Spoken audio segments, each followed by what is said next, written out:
So today's story, friends and foes, is the time I got arrested for human trafficking.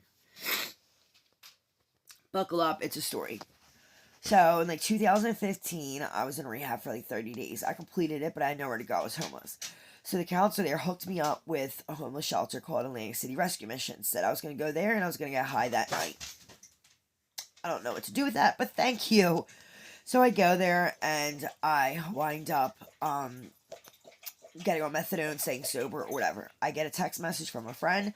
It's a screenshot of my mugshot. I'm on Gloucester County's most wanted Facebook page from the prosecutor's office. So there's a 1-800 I'm on there, like a tip line. So I call and I explain, hey, listen, this is a situation. This is what's going on. Can you help me out? Well, the Officer Barry, used to be my transport officer as a kid, from the Juvenile Detention Center to my court dates to my interviews for different programs, things like that. So it's tight with him. So he said, I'll lift the warrant, just give me a little bit. 2 days later, I'm in group, and two undercover officers walk in and arrest me.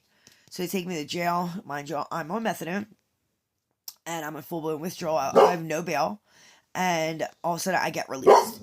Luna! So I get released, and I call Officer Barry, and he says, I'm so sorry, blah, blah.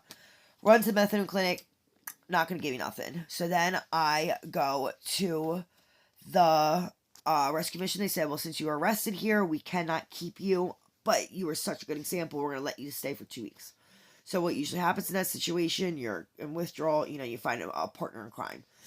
We start staying in a rooming house. It's pimps, drug addicts, dealers, addicts, prostitutes, that's who stays there.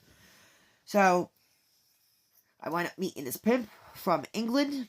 His name was Andy, and he had the girls dressed so fine, dresses, nails done, eyelashes, all that. You're worth what you look. If I'm walking around in some dirty-ish jeans and a ripped t-shirt on the Ave, I'm not worth that much money.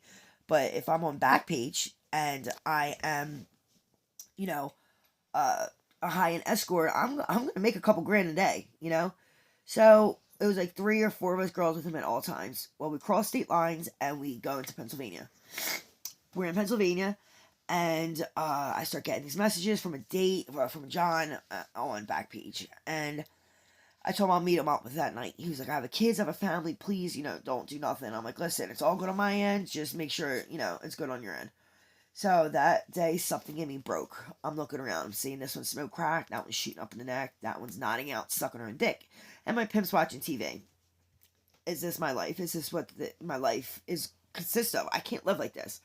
So I grab my kitten that I found in a trash can in Kensington, Philly, and I go in the bathroom and I start calling rehab after rehab after rehab.